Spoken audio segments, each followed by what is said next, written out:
is Bryce, and I'm your host for The Inbound Secret, where we're talking with top performers and health experts and sales badasses alike about their strategies to optimize their well-being and performance. Once again, this is The Inbound Secret, and let's get rocking and rolling. This is The Inbound. This is The Inbound. This is The Inbound. The Inbound. This is The Inbound Secret.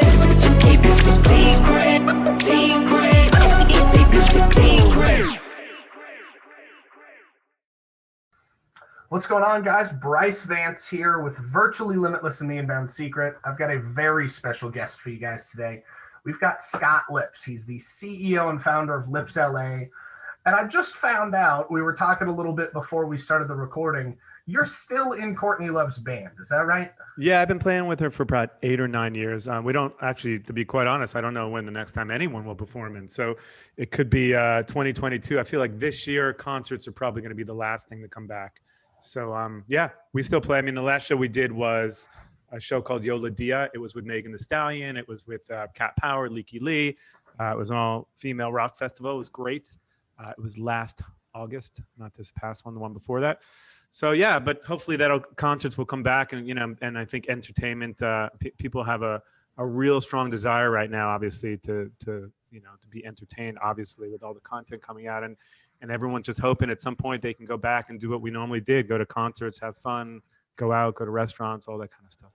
I know that's one of the things that I miss the most, and it's one of the things that not only you get to do with Courtney Love in the band and what you do day in and day out, with obviously restrictions to how COVID's changed everything, but Lips LA, you really help influencers, celebrities, models, branding. Like, you set up and help run basically everything that we see for these people. And I know you had a business before that. That you've left now before starting Lips LA. Is that correct? Yeah, so I started a company in New York many years ago, 2001, called One Management. And I think that I was one of the first people in the fashion modeling space to work with influencers. So for many years, if I want to rewind even more, I started my career as a drummer many years ago. I moved out to LA. I told my dad I wanted to go to PIT. And my dad said, amazing, you're going to go to the Pittsburgh Institute of Technology. You're going to be a scientist. I was 17. I was a punk kid. I had long hair. I was already playing in bands when I was a kid. Obviously, I looked like I was straight out of a teenage version of Motley Crue or Guns N' Roses. And my dad was like, I said, Dad, actually, I'm going to LA.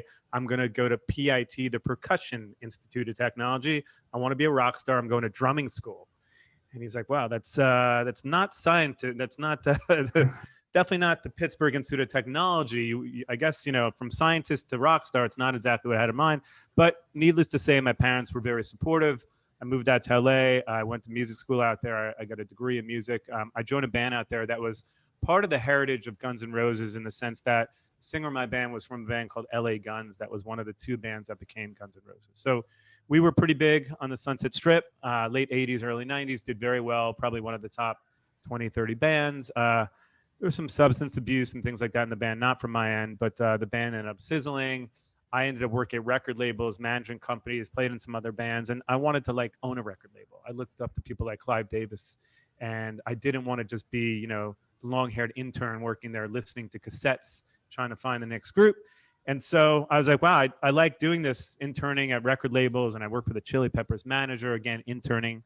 And I remember a funny story when I worked for Lindy Getz, who managed the Chili Peppers, and I was only getting paid on Tuesdays. And I used to come in on Tuesdays and Thursdays, and I went to them and I said, sorry, I'm, fairly shy. I would love to get paid on both days if that's okay.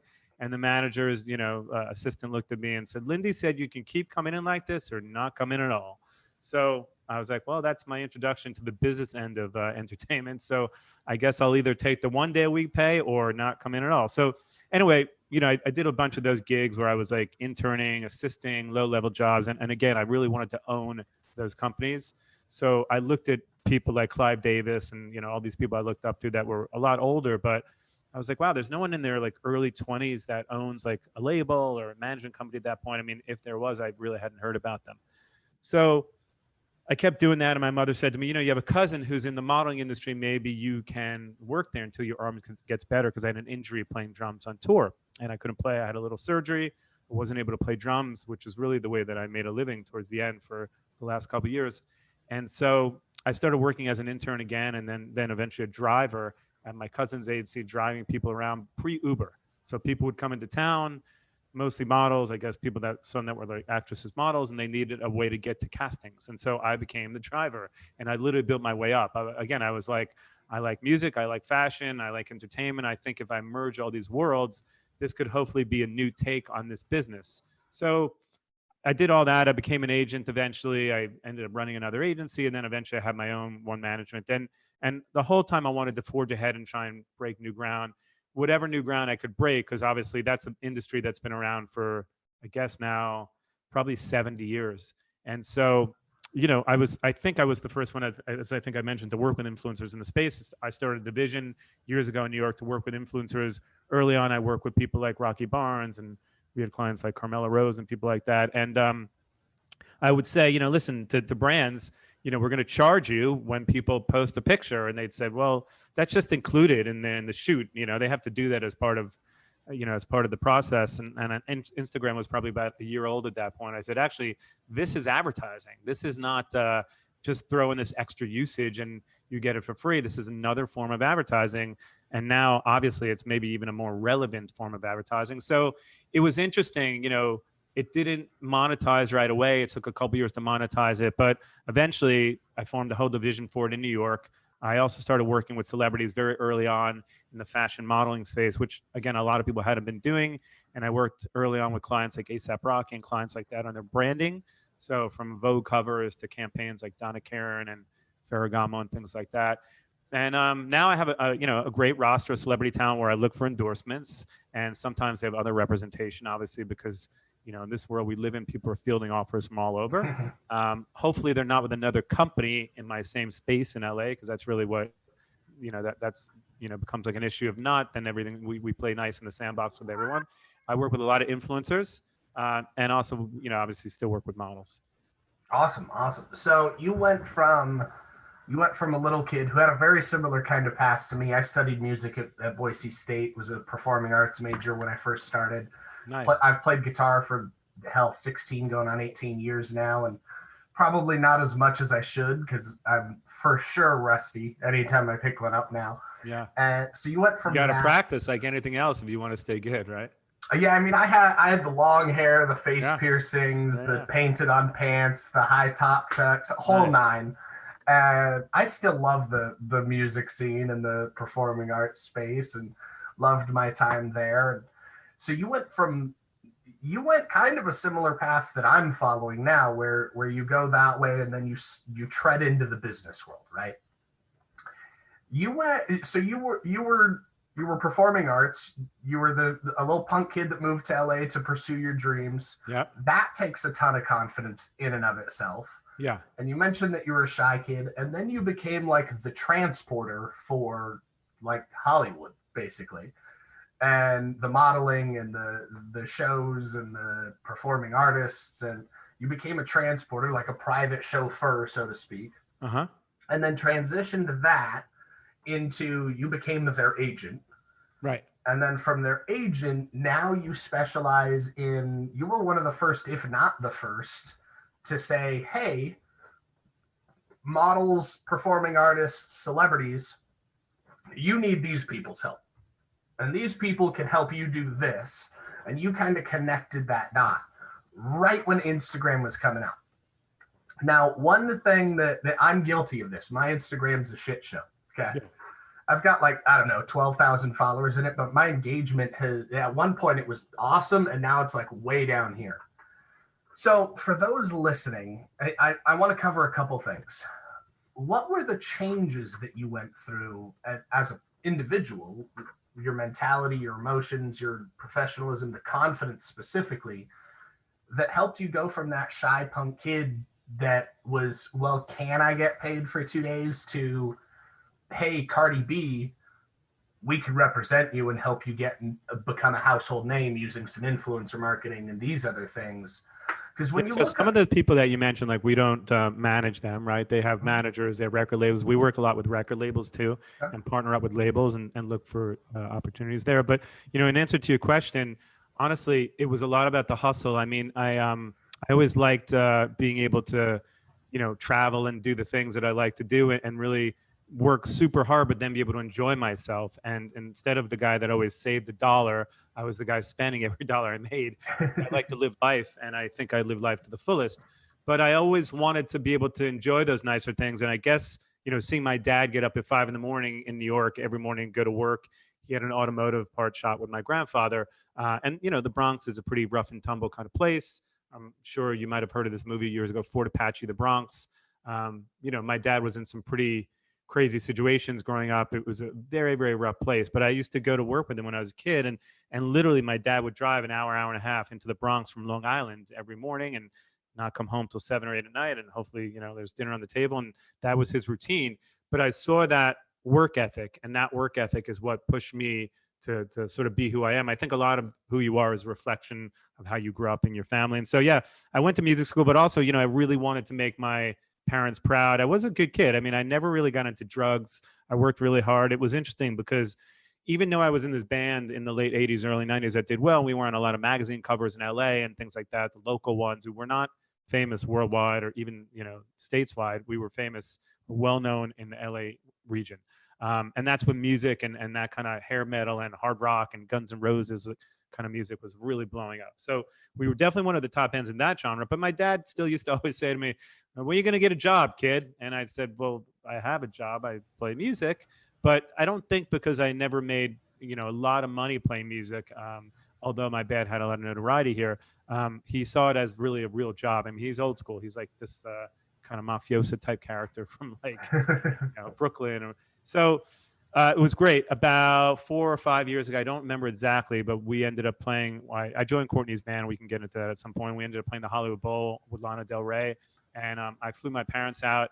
I don't even think I got tickets. I think I had to buy them tickets to sit on the lawn all the way at the top. But, my parents and my father specifically also got to see me play, and that was probably the pinnacle of my life and my career. And to be honest with you, like I was finally like, all right, well, if he doesn't see that this all amounted to something in the end, I was super happy and grateful that he got to see that, because that was amazing. And if I never do anything again in music, I feel like, that bucket list thing is checked off, and super thankful I got to do that. Maybe the greatest day of my life. And I was really happy it could come full circle. And so my dad didn't just to get to see me in a local like LA magazine and think I made it, but actually, that I accomplished something in music that I always wanted to. Well, and that's phenomenal. I mean, he got to see you play with some of the world's biggest performers, and you got to do a local show where he got to come up and experience it firsthand. I think that's fantastic. So we're going to pivot a little bit. We've talked about kind of like a 30,000 foot view of the synopsis of your story, right? From childhood to kind of now. We've talked about some of the accomplishments you've had, some of the things that have helped you kind of level up each phase of your life. Your biggest accomplishment was really kind of just showing to your dad and getting his, like, I'm proud of you, son, right? That statement. Sure. Now with what you do today, specifically with influencer marketing for the fashion industry, for brands, for record labels, for musicians, tell me a little bit about how that works. Because to the layman, to the normal person, the small business owner, the entrepreneur, influencer marketing, while we know the term, a lot of people still don't really connect what that is. So there's tons of brands, from very, very small brands to the biggest in the world, Nike, Adidas, Prada, Gucci, whoever it may be, that, influencer marketing at this point is probably more relevant to them. I think traditional like ads and magazines and things like that. And obviously a lot of them don't even do television, maybe billboards, they're not as effective. Everything is, about going viral. Everything is about having an online presence. And so a lot of times brands either come to us, or in the case of when you're still kind of a relatively new company hustling, you're doing an outreach and you're pitching your talent. So whether it be models with big followings, whether it be influencers, a lot of cases celebrities, whether it be something for Mac or something for, even cannabis. But in the last week, I've literally I'm working on like things for like, it doesn't mean I'm getting them. I'm actively working on pitches like with people for stuff like Mac and cannabis companies. And, there's this like hard seltzer stuff that's happening, brands like Truly and things. There's so many active pitches and active jobs going on. And essentially I'm going out and I'm pitching clients.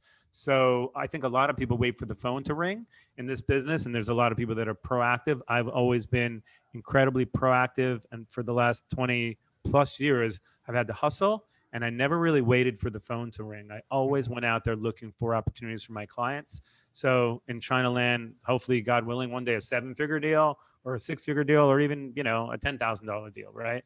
I'm always out there trying to see who I can plug in and tell a story. I think clients right now want a story. So clients definitely want to hear about whether it's a model that has a great story or an influencer that has a great point of view, or whether it's a celebrity that stands for something. That's becoming more and more important than just a pretty face. So that's something I'm out there actively doing every day.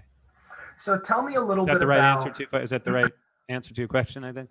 Yeah, that's perfect, but I'm going to expand on it a little bit. Sure. So let's say that, let's say that John Smith, random dude, he's in the modeling industry or the fashion industry, and he needs influencer marketing. So he connects with you, you connect him with XYZ. Tell me about how that pathway goes. Do you as Lips LA handle the creative, the copy, the storytelling, what the influencer is going to do? Or do you more play the middleman where you just connect them and then the influencer takes over? It depends on what stage and, the brand's at and what the brand is, right? Obviously, if they're Nike, they don't need me to do anything other than, give them the right talent they need for their brief, right? If they're a guy named John Smith and he has a new brand called Hot Watches or whatever the brand is, right? Like, I don't know what stage he's at in the process. Is he early on? Does he have a following on social media with his brand? Has he done this before? If people have done it before, then I don't need to explain what I do. I definitely can help with the narrative if I need to. Again, it depends on where the brand is at in their sort of lifeline with the product. We tend to work with more brands that are sort of established. Mm-hmm. So because a lot of the very, very new brands, sometimes they don't have budgets for this kind of thing. And to be honest, like I've worked on, it's funny because a lot of people now become their own agents and they think, I don't need an agent. I don't need a manager. I'm just going to do this on my own. And they go through, countless amounts of DMs, like people that are like, we want to work with you. And then they write back, and other people want to say, hey, we'd love to give you a free sweater or some free catnip or something like, hard seltzer. And that's great, but you're not going to pay your rent with that. You're not going to grow a business like that. So, sometimes those early on relationships, if you work with a brand and they do seeding, you get stuff for free and you promote it, it can lead to paid opportunities. But, when I go through a lot of my clients' inquiries for stuff like that, 95% of them don't pay. So, again, it just depends. We've definitely worked with brands from the onset, and we've helped with the creative, and we've helped like give them a marketing plan. It's a lot more time consuming to put together decks and PowerPoints and things like that. I prefer when a brand is already established. I know they have, a budget. I don't have to worry about getting paid. I don't have to worry. We did work with a brand not too long ago for jewelry that a few influencers work with, and the brand literally they were supposed to put the money in escrow, and then all of a sudden the money disappeared, and that was that, right? And so you get burned sometimes if you don't, if you don't know clients have a history of like paying and a history, and it's obviously it's a very turbulent time with what's going on in life, right? With the coronavirus and whatnot. So a lot of brands don't have budgets. A lot of brands' budgets have changed. A lot of spend is sort of being allotted in different places. And honestly, like we've never lived through a time like this. So, I'm willing to work, and we're willing to work with anyone in whatever capacity, but we do like to work with people that have been around for a while, are established, and I don't have to worry about anybody defaulting on anything, to be honest. So with your Instagram alone, let's talk about kind of how influencer marketing and how the social side has really kind of developed into this narrative that, like you said earlier, some of the biggest brands in the world take place in, and even some of the smallest. I mean, you look at Kim Kardashian, and her almost entire existence is influencer marketing or influence promotion at this point. And you've got people that are coming in like Dan Fleischman that are sending her multi-million-dollar checks a year to keep these brands up. You've got people like yourself with Lips LA that are doing the same thing with maybe her, maybe other artists, other influencers. I love her as a client. So if you got a line into her, actually, it's funny because my buddy I was with last night actually works with her, and so yeah, it's funny that you mentioned that. I was saying to him, can you get her as a client for me? So one thing that I've seen that you've done very well is even on your personal Instagram, and I'll just show it here for everybody to see, you've got 193,000 followers, which is a feat in and of itself, especially in today's world where, I mean, we're inundated with 5,000 to 7,000 ads a day. We're inundated with bots and fake accounts and the vanity followers and the temporary ones. And my Instagram's kind of one of those that has had the ebbs and flows, right?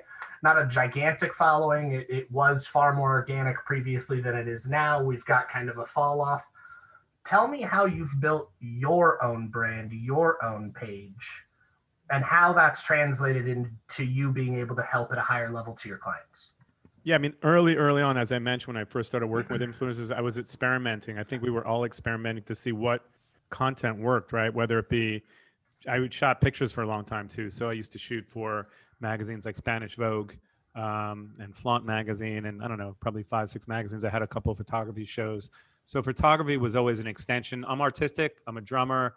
You know, as you know, I do a podcast too. So any kind of outlet that lets me be artistic, whether it be photography or video creation at that point, or, you know, again, this podcast that I do now, this radio show on Dash Radio, they're all creative outlets. So early on, we were all experimenting, even with the clients we had, to see what was working. Were videos working for traction? Were pictures working for traction? You know, could we come up with funny content? I did a few videos early on with like the Fuck Jerry guys. I worked with people and experimented with people. There's a lot of photographers in New York now that are doing well, like Kat Erlin that I worked with early on, like just collaborating with my talent and just to see, again, what would make something go viral? How could we grow accounts? You know, what was working, what was not working?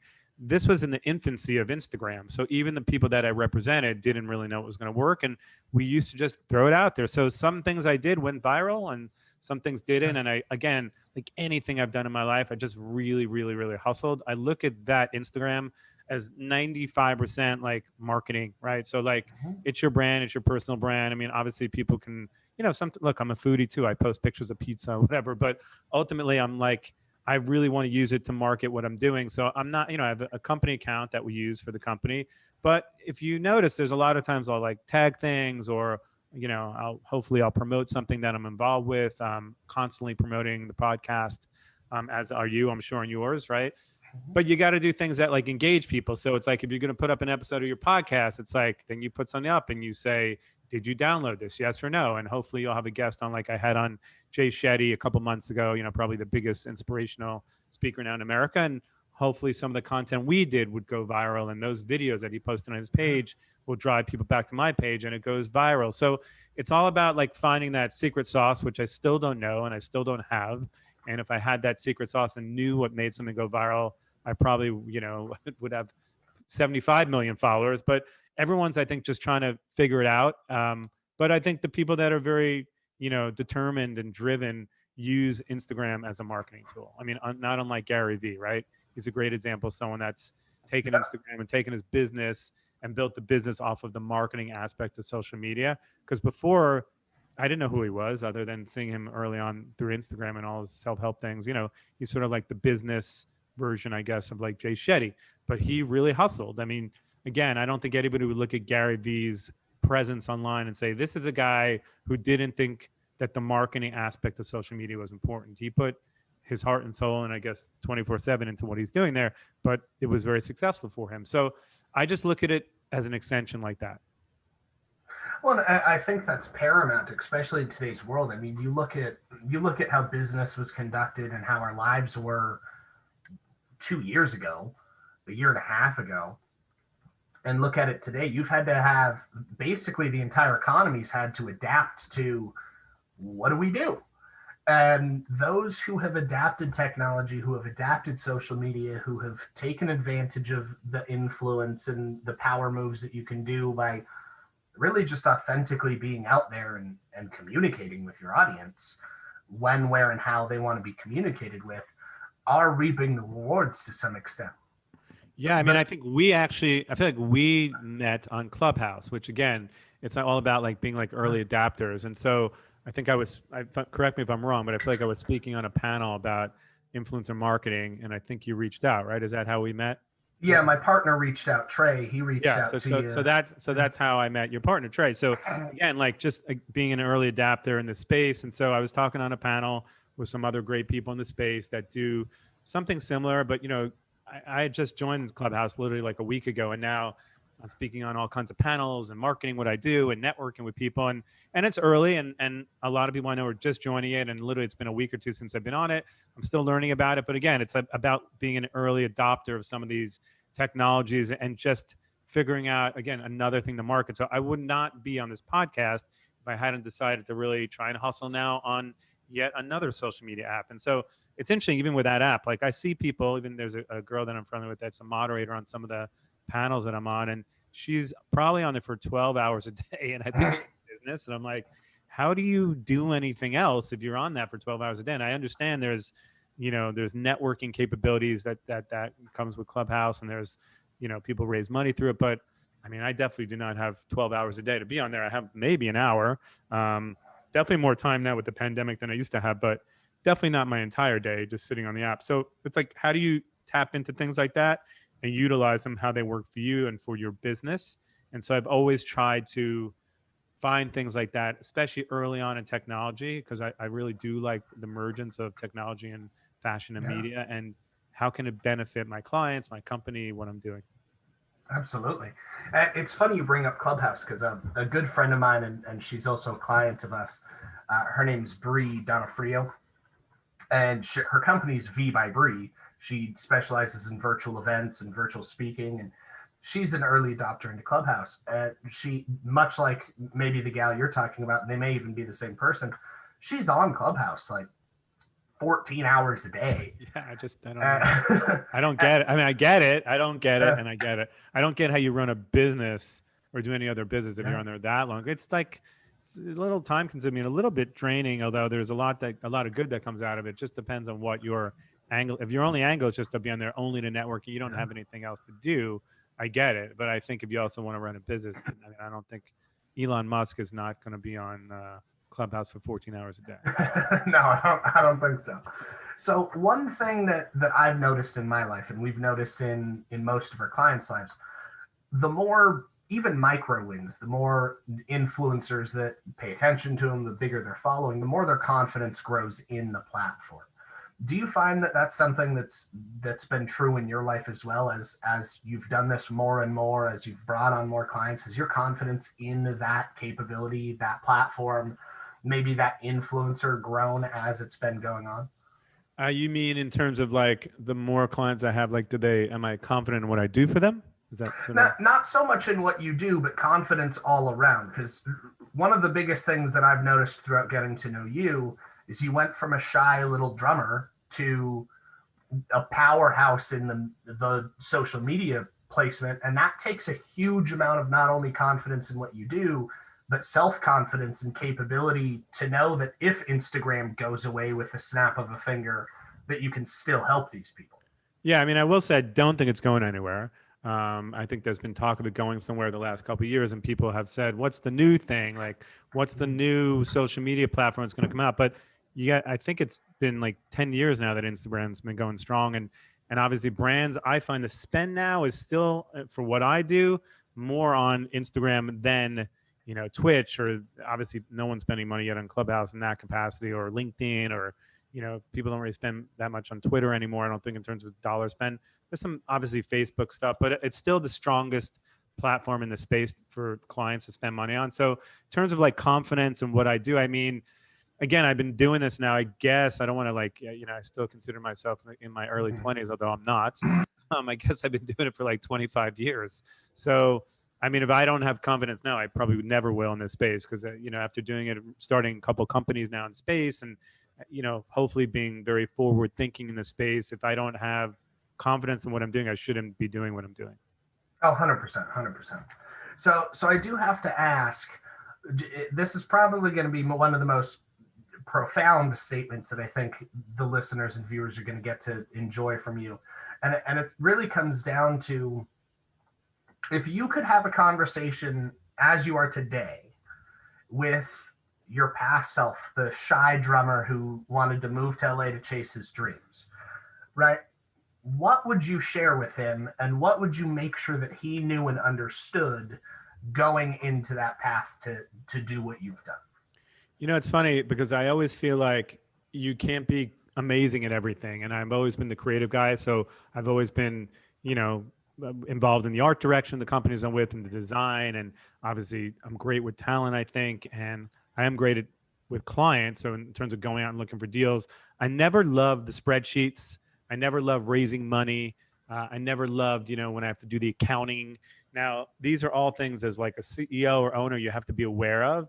And I never really had that person next to me that I thought was like an equal that could help me with that. And so I've always wanted that. Even to this day, I always kind of welcome that in life and business. So I think that people that are trying to be like the agent, the manager, the publicist, the accountant, the angel investor. I mean, there's only so many things you can be good at or great at. And so, yeah, I guess I just really would probably pay attention more to finding that counterpart who could work on some of those things with me. Because I think a lot of people I know that have done so well in this world, they also have that, right? Like my best friend has a great photography agency, and he always has these incredible CFOs that help him. Now, I've had people that have helped me in that capacity over the years, but I haven't had the person. So I guess I would just really make sure before I start other businesses, I had that person that could really help me through this journey. Because, I never loved like math, and I wasn't into physics and chemistry. And I think sometimes you don't have a brain that covers all those aspects. Your brain is either creative or it's finance. My brother was into sports and finance. I was into music and creativity and everything else I do, right? Eventually photography and podcasting. But I was never like the sports and finance guy. He got that gene. I got the musical artistic gene. So, I can get the deals. I can negotiate the deals. I just don't love, if people throw like PowerPoints in front of me and spreadsheets, especially, I go through them. It's not my favorite thing to do. So to wrap it up, is it fair to say that you would advise your past self, if you had a conversation with him, to just do what you do best, do what you love, and outsource the rest, or find somebody that can take that? Yeah, make sure you really spend the time to find that counterpart that you can grow a business with, that you can really entrust in. And I think trust is everyone struggles with that, finding that person they can entrust in their business and say, hey, take the reins, I'll let you help me with the finances. Like, it's very hard, because I think we've all been in situations where we feel like we've been slighted or maybe screwed over by people in that sense. So it's hard to find that, but I think you need to spend the time to find that counterpart in case you're not amazing at everything. And by the way, who's amazing at everything? Like, most people really, really are great at, a couple things and not everything in the world. So make sure you find that partner in crime that can help you build that in business. Awesome. I love it. And it's sound advice. I mean, it's one of those things that, like, I'm the same way. I hate the math side of things, right? Like I'm kind of this weird, like, I'll nerd out on the psychology of why people do things. And what we specialize is like omnipresence and affinity-backed neuroscience ecosystems that kind of play very well with influencer marketing. And I'll nerd out on like the psychology there, the NLP, the intent, the affinity of things, the working mechanics, and how the systems work. But like, I don't want to look at an Excel spreadsheet all day. Quite frankly, I hate Excel. Yeah, well, that's like me. Every time I get one, I'm like, do I really have to open this up? Yeah. So we've got to wrap up.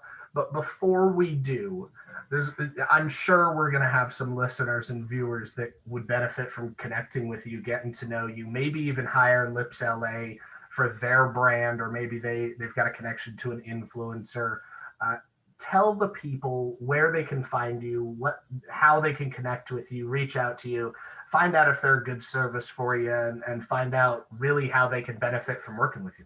Sure. Well, the website for the agency is www.lips.la, and Lips is with 2 P's, so LIPPS.LA. That's our site. I mean, we do look at all the DMs we get. I'm pretty accessible. I mean, I don't, sometimes you get inundated with like some things people want advice and things like that on Instagram, and I'll help as much as I can, but I don't love to do that. Like I'd rather people go through the professional route to just email us if you have, inquiries and things like that. So that's how I like business to be done. But, I'm all over it. I mean, I'm on LinkedIn, I'm on Instagram. I mean, I'm easy to find and the business is easy to find. And so if anybody wants to get in touch and, there's contact information on our site, hit us up. If it's something, if you have a budget and it's a solid business, we're always happy to help and hear you out and try and be of assistance. Awesome. Everybody, make sure you go hit up Scott Lips and Lips LA, the influence marketing powerhouse, especially for you specialize in modeling, music, kind of let's round it out so everybody knows. Yeah, so we represent models, we represent influencers, and we represent celebrities, and we look for brand deals. So whether it's like digital deals for influencers or straight up gigs for models or big celebrity endorsements, we kind of do it all. And we work with a great array of talent. So from, again, in all those aspects. So we have supermodels, we have people that are just local to LA, we have huge influencers and great big celebrities. So again, it just depends on what someone's looking for and the budget, and if it's right. And I think a lot of these artists, it's about bringing them the right opportunities that fit who they are. So you can't bring them every single deal unless it makes sense and it fits, the DNA of who they are. So, but again, we're open to talking to anyone if it makes sense and it's a serious business. Right on. Thank you for being on Virtually Limitless and the Inbound Secret, Scott. It's been a pleasure to get to know you. We'll have to have you on again. And then everybody make sure to stay tuned for another episode of Virtually Limitless and the Inbound Secret. Check out my podcast. Yeah, let's drop a link real quick before we stop. Where can we find your podcast? So it's called Lip Service. It's on Spotify. It's on Apple. If you guys like it, obviously it's great for a review. It's always helpful. And we didn't really touch base on it too much, but we have on everyone. I've had on from Jay Shetty to the Chili Peppers to Kiss to, Tommy Hilfiger this week. So I've had on incredible thought leaders, incredible celebrities, and it's people's paths and journeys. And so it's everywhere. I think most people tend to, a lot that I know, listen to Spotify now for podcasts like yours, I'm sure, and Apple Podcasts, but it's available anywhere. So I just, as you know, the show becomes a lot more discoverable if people rate and review it. So I literally ask Uber drivers, I'm like, hey, do me a favor, give it 5 stars, because you have thousands of reviews, and before you know it, you're on the homepage of Apple. So it's a really interesting show for me to connect with people, and a lot of pop superstars, rock and roll stars, and people that are I think pretty fascinating, and their story and their journey is fascinating. So I'm going to look it up here real quick so I can show everybody. Yeah, it's called Lip Service. 2 P's or 1 P in it? 2 P's. And you'll see, I've probably done 80 or 90 shows at this point. Been doing it for a couple of years, and really happy about it. All right, I just gave you a follow. Awesome. And for everybody looking up, I've got Lip Service with Scott Lips introduction. This is what the Spotify page looks like. So if you go in, and give it a follow, give it a listen. You've got some awesome people on there. I know I'm going to have to dive on in, take a look. We'll share it out. Make sure you all go follow it, and we will see you later, Scott. Appreciate it. Have a great day. Appreciate it. Take care. This is the Inbound Secret. My name is Bryce, and I'm your host for The Inbound Secret, where we're talking with top performers and health experts and sales badasses alike about their strategies to optimize their well-being and performance. Once again, this is The Inbound Secret, and let's get rocking and rolling. This is the Inbound. This is the Inbound. This is the Inbound. This is the Inbound.